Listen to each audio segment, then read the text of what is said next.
안녕하세요. 예, 오순재 교수입니다.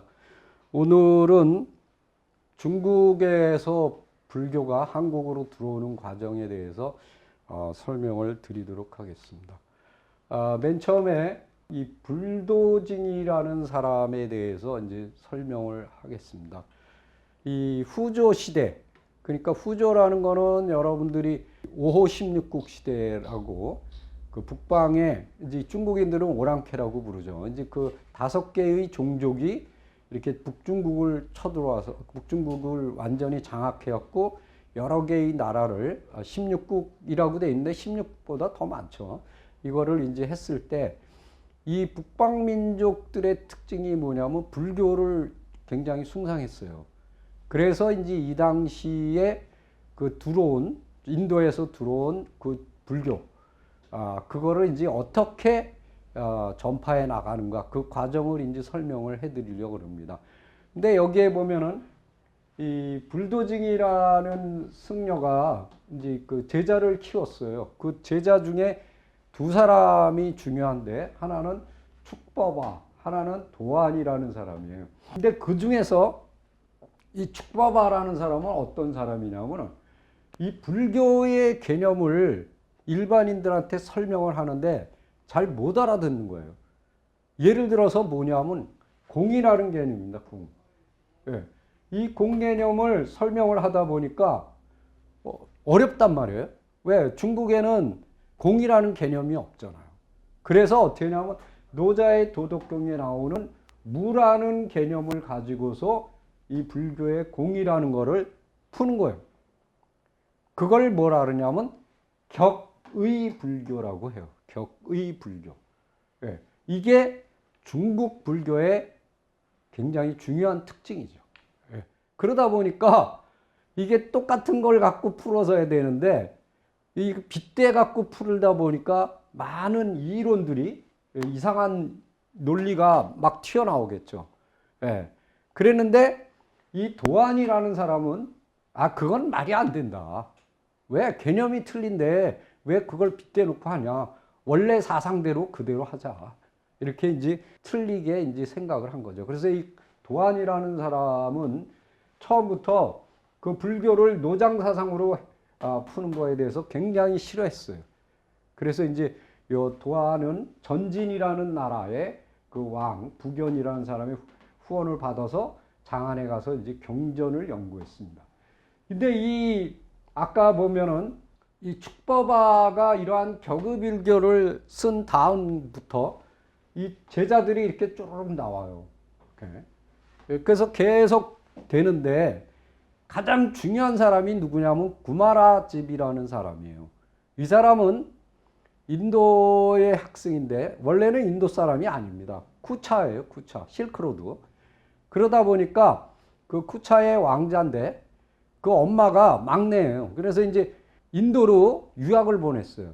그래서 학승이죠. 그 인도 가서 인도 불교를 배워갖고 돌아온 거예요. 왜냐하면 쿠차라는 나라는 굉장한 불교 국가입니다. 그래서 이제 그 현장법사 우리가 갈 때도 이 쿠차에서 잡았어요. 자기네들하고 살면 안 되겠느냐. 그 정도로 굉장히 불심이 강한 나라입니다.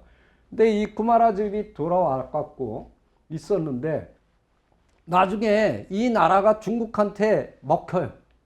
나라를 쳤어요. 쳐서 망했어요. 그래서 이 사람이 끌려가는데 갑자기 그 나라가 쿠데타가 일어난 거예요.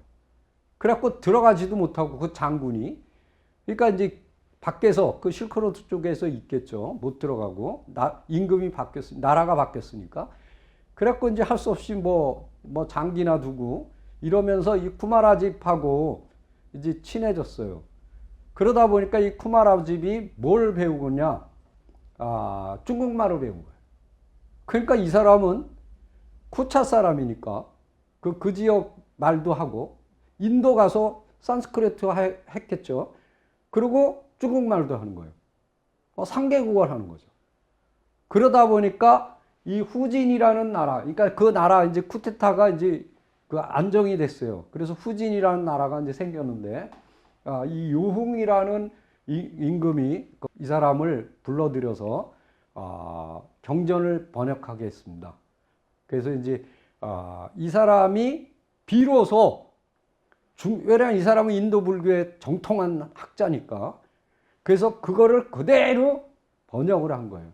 그래서 우리 같은 경우 뭐 마하바냐 밀다시 하죠. 바냐바라 밀다신경이다. 이런 거 다 이 사람이 번역하는 거예요. 그거 뭐냐? 산스크리트. 그거는 한자로 이렇게 돼 있지만 음역입니다.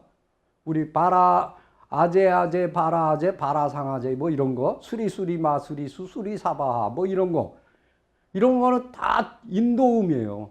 그걸 한자로 바꾼 거예요. 그걸 음역이라는데 이런 것도 이 사람이 다 이렇게 한 거예요. 그러니까 제대로 원전을 번역을 했다 이렇게 보시면 되는 거예요. 그러니까 무슨 얘기냐면 기독교식으로 얘기하면 이 구약이 히브리어로 되어 있지 않습니까? 근데 그거를 헬라어로 번역을 했단 말이에요. 그 헬라어를 다시 영어로 번역해요. 그 영어를 또 뭐로 번역해요? 중국어로 번역해요. 그걸 또 한국어로 번역해요. 그 몇 번을 왔다 갔다 하면은 헷갈리는 거예요. 근데 히브리어의 정통한 학자가 그걸 번역을 했다. 히브리 대학 가서 공부한 사람이 제가 아는 분이 있어요. 히브리 대학 가서 공부한 그 목사님이 있는데 틀리더라고요. 왜? 그분은 정확하게 히브리어로 번역을 해주니까. 그러니까 지금 이런 문제가 모든 종교에 등장하게 되는 거예요. 그러한 문제를 일단은 해결해 준 사람이 누구냐? 구마라집이다.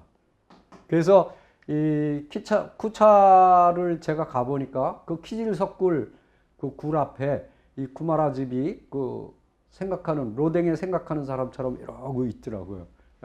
삐쩍 맞춰 저처럼 이렇게 말라갖고 이렇게 딱 있어요.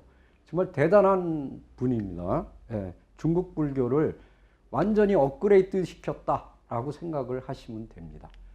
자, 그 다음 불교의 발생지는 인도죠. 그걸 천축이라고 부릅니다. 우리는 천축국이라고 그러죠.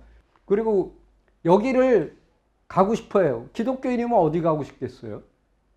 예루살렘 가고 싶겠죠. 이스라엘을. 그거예요. 그래서 구법순례를 떠나는 거예요. 근데 이 구법순례를 왜 떠나냐면은 승려들이 공부를 하다 보니까 서로가 이론이 똑같은 구조를 놓고 이론이 틀린 거예요. 그럼 어떤 게 맞는지를 모르는 거예요. 그럼 거기 오리지널에 가서 물어보면 되겠죠. 그래서 떠나는 거예요. 언제부터? 4세기부터 8세기까지. 무려 몇 명? 169명이 인도로 떠났어요. 그 중에 유명한 분이 누구냐 하면 동진시대의 법현이라는 분이에요. 이분은 불국기라는 책을 썼는데 인도를 갔다 온 여행기죠. 여행기. 399년에 동진을 떠나서 도낭을 거쳐서 북인도로 들어갔어요. 마가다국을 건너서 여기서 공부를 6년간 했습니다. 특히 계율이죠. 계율을 공부하고 413년에 상선을 타고 돌아왔어요. 그리고 그 유명한 손오공의 그 주인공 현장법사, 우리가 삼장법사라고 그러죠. 예, 당나라 때 삼장법사가 대당서역기라는 걸 썼죠. 자, 이분을 우리가 삼장법사라 그러는데 그 삼장이라는 게 뭐냐? 경, 그 다음에 율법이죠. 율법. 그 다음에 논. 그 논은 뭐냐?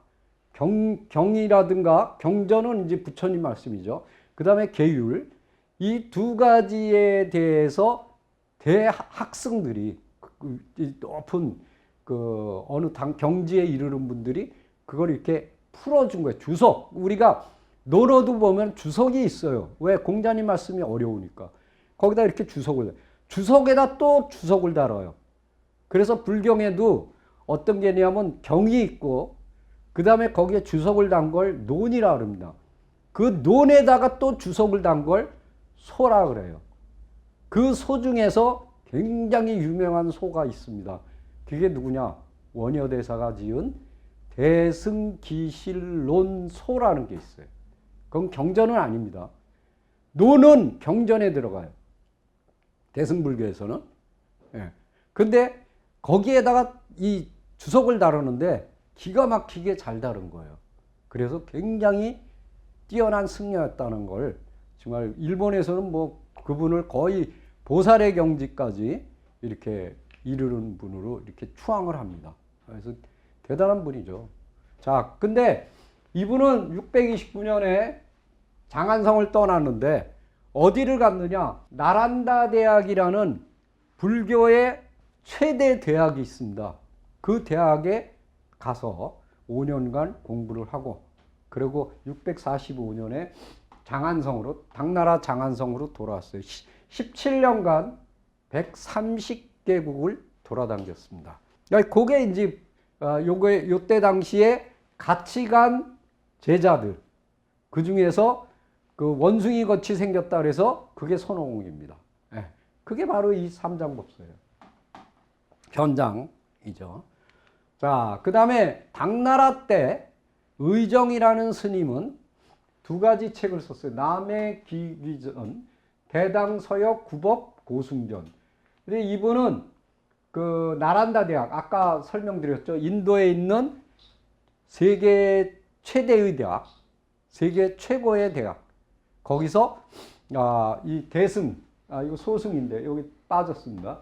대승불교와 소승불교의 이치를 공부하고 20년간 공부하고 695년에 경율론, 이게 다 경전이죠. 이거를 얻어서 400부를 얻어서, 그리고 불사리 부처님의 사리 300과를 모시고 낙양으로 돌아왔다. 그리고 화엄경도 이제 와서 번역을 했죠. 자, 우리 또 유명한 분이 있어요. 누구예요? 신라의 해초 스님.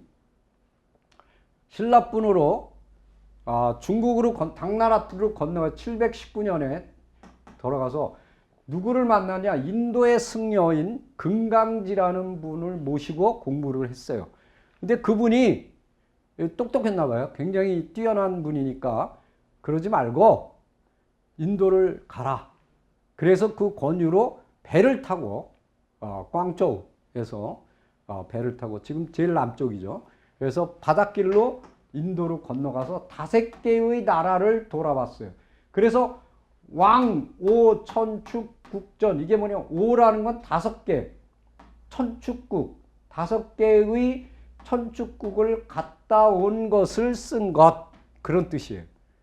그래서 실크로드를 거쳐서 727년에 장안으로 돌아왔다. 근데 이분이 쓴 책이 어디서?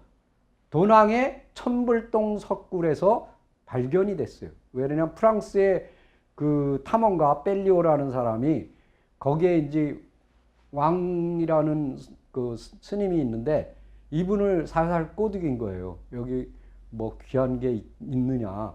그랬더니 이제 돈을 집어줬겠죠. 그래서 이제 그 문을 열어줬어요. 거기서 이분이 프랑스로 빼갈 거를 귀한 것들만 추려갖고 가져갔는데 거기에 끼어 들어간 게 왕오 천축국전이에요. 그래서 이 해초 스님이 썼다는 걸 알게 됐고, 사실은 해초 스님은 우리나라로 돌아오지 못했습니다. 그래서 중국에서 그냥 저기 돌아가셨어요. 자, 그 다음. 그러고 이게 그 소승불교, 제 친구가 이제 그 미얀마 가서 그 계를 받아서 스님이 되는데 그 친구한테 물어보고 책도 보고 이렇게 봤는데 이 소승에서는 부처는 딱 한 분이랍니다. 석가모니, 부처님. 그리고 그분의 경지 비슷하게 오름 그분을 저기 부처님이라고 부르지 않는데요. 그런데 대승불교가 되면은 이런 여러 가지 이 보살, 왜냐면 이 대승불교는 보살이라는 개념이 들어가요. 보살이라는 게 뭐냐면 보리와 살타거든요. 그러니까 보리는 뭐냐면 깨달음이고 살타는 뭐냐면 이렇게 남에게 보시하는 거예요. 그래서 그 보살이라고 하는 거예요. 그러다 보니까 그 힌두교에 있는 많은 것들이 이 보살로 이렇게 들어오게 됩니다. 그래서 굉장히 많은 보살이 생겨요. 여기. 우리 대웅전에 가면은 주로 모시고 있는 분이 석가모니 불이죠. 그리고 이제 우리 삼전석불이 있어요. 거기 보면은 세 분이 있는데 그게 뭐냐면 연등불, 연등불 이분은 제하갈라불이라고도 하고 과거불이라고도 해요. 그러니까 부처님 이전의 불전. 그리고 이제 미래에 나타날 분은 누구냐? 미륵보살이에요. 이분은 지금 이제 그 하늘에 도솔천, 두 번째 하늘에서 도를 닦고 있다 그래요. 이제 그리고 아미타불이 있어요. 그래서 우리가 남무 아미타불이라고 해죠. 이게 뭐냐면 남무라는 거는 기대다, 귀의하다. 누구에게? 아미타 부처님에게 귀의를 한다. 근데 이분은 어딨냐? 서쪽 극락에 있어요. 여기서 우리가 인도 쪽이겠죠. 예. 그래서 이분을 다르게 부를 때는 뭐라냐? 무량수불이라고 불러요. 무량수라는 그냥 끝이 없이 사는 분. 예. 수없이, 이거 목숨 숫자니까 수없이 사는 분. 이분을 믿는 불교가 뭐냐면 정토종이죠. 정토종. 그리고 이분을 모신 전각이 미타전, 극락전, 무량수전. 우리 무량수전 많이 들어가 봤죠? 예. 그 다음에 비로자나불이 있어요. 이건 뭐냐면 이제 하도 많은 부처님하고 많은 보살들이 있으니까 도대체 헷갈려요. 그러면 이분들은 도대체 뭐냐? 그때 뭐라 그러냐면 법신이라 그래서 한 분, 이분에게서 모든 게 나온 거다. 그래서 이제 그 모든 걸 하나로 이렇게 딱 했을 때 그런 사상을 가진 종교를, 불교를 우리는 뭐라 그러냐면 화엄종이라고 부릅니다. 그래서 화엄종의 주존불이에요. 근데 이분을 모신 것은 대적광전. 왜? 이분에서 다 나갔으니까 말이 필요 없는 거예요. 그래서 조용히 한 거예요. 그래서 대적, 조용하단 말이에요. 광전. 비로자나불을 모시니까 비로전 또는 화엄전 이렇게 부릅니다. 그 다음에 이제 우리가 절에 가면은 약사불이 있어요. 이건 뭐냐면 병든 사람을 고쳐주는 부처님. 그래서 이 약함을 들고 있습니다. 이렇게 함을 들고 있어요. 그게 약사전이에요. 약사전에 모셔져 있죠. 그 다음에 관세음보살, 특히 바닷가에 사는 사람들이 많이 부르짖는 게 관세음보살이에요. 그래서 남무 여기 남무 아미타불 관세음보살. 이거 왜 그러냐면 불교가 너무 어려우니까 그 원효 스님이 너 얘기해봐야 못 알아들으니까 뭐라냐면 니네는 그냥 남무 아미타불 관세음보살을 불러라. 그러면 극락왕생할 수 있고 네가 어려운 일을 당할 때 관세음은 이렇게 구제해주는 보살이니까 대자대비 아니야. 대자대비. 그래서 그분을 부르면 된다. 그래서 이분은 이제 감노숙병을 들고 있어요. 이게 머리에 이렇게 보관을 쓰고 특히 사막을 갈 때 물이 필요하잖아요. 그 감노수예요. 그래서 이분을 모신 데가 관음전 또는 원통전이라고 부르고 있어요. 그래서 문수보살, 이분은 지혜의 대응. 그리고 이제 문수전에 모셔졌고, 보현보살은 수행. 이분은 코끼리를 타고 있고, 보현전에 모셔 있어요. 또 지장보살이 있어요. 이거는 브라만교에 있는 지천이라는, 여기서 이제 유래가 되는데, 뭐냐면 지옥에 떨어진 그 중생을 이렇게 끌어올리는, 그래서 이렇게 석장자, 이렇게 그 지팡이를 짚고 있고, 이분을 모신 게 지장전입니다. 그래서 우리가 보면은 돌아가신 분들의 위패를 모신 데가 바로 지장전이죠. 이렇게 뭐 복잡합니다. 좀 여러 가지. 자, 근데 중국에 들어오면서 특이한 게 여러 보살들이 있지 않습니까? 아까 보시면은 굉장히 많죠. 이렇게 많은데 이런 보살들의 성지가 있어요.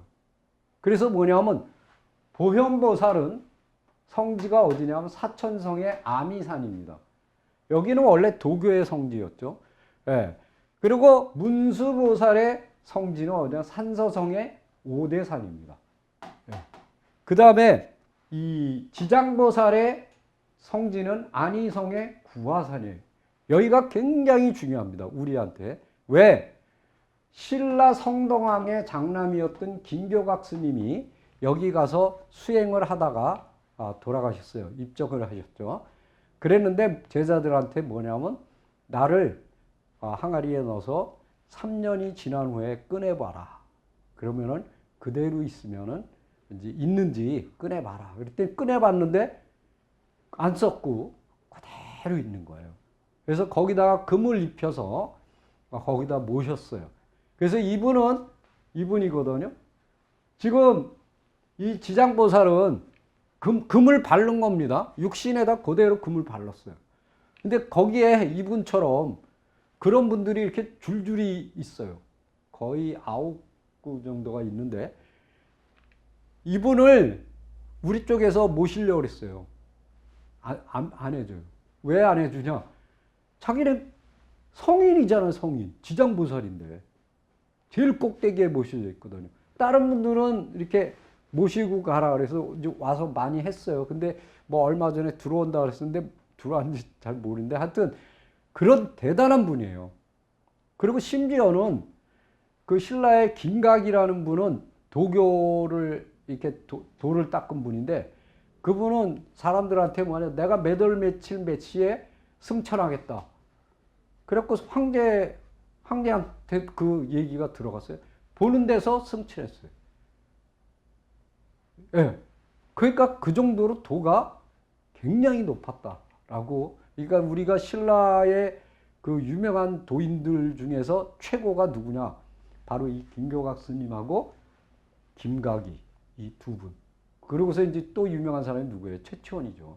근데 최치원은 학승이고, 그런데 그리고 이제 관음보살의 성지는 어디냐? 절강성의 보타산입니다.